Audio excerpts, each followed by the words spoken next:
लाल button के दबा के चैनल को सब्सक्राइब करें और साथ में घंटा बजाओ नया नया वीडियो देखने के लिए।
हे बागंगे, हे मसारदे,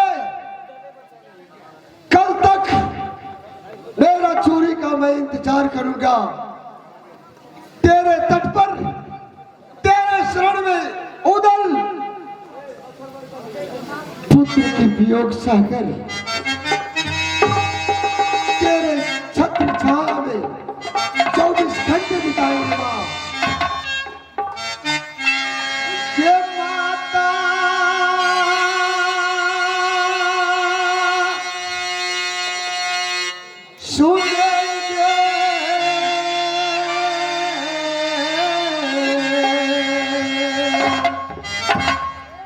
गंगा के मेरी माँ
मोहब्बत का ढाले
जी और मेरे देवर पिंजरी वाले पंडित जी मेरे महल छोड़कर गए हैं।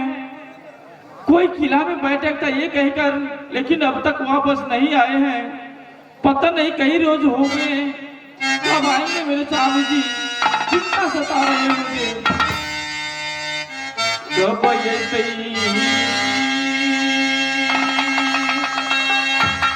बलमुआ गई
सता रही है मेरी बहन।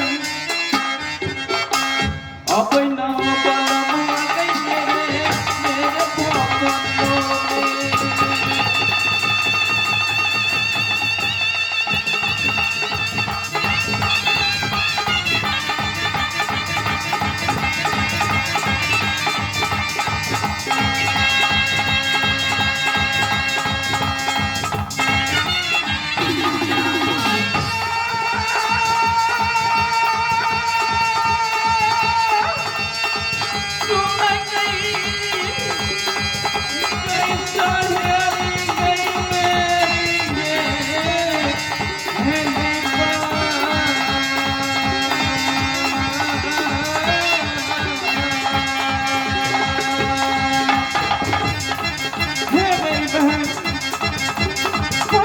मेरे स्वामी जी कहाँ है, कैसे है, कैसी हालत में है, कुछ खबर नहीं है मुझे।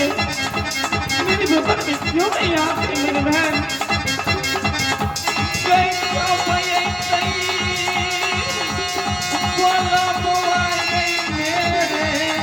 मोती भावनो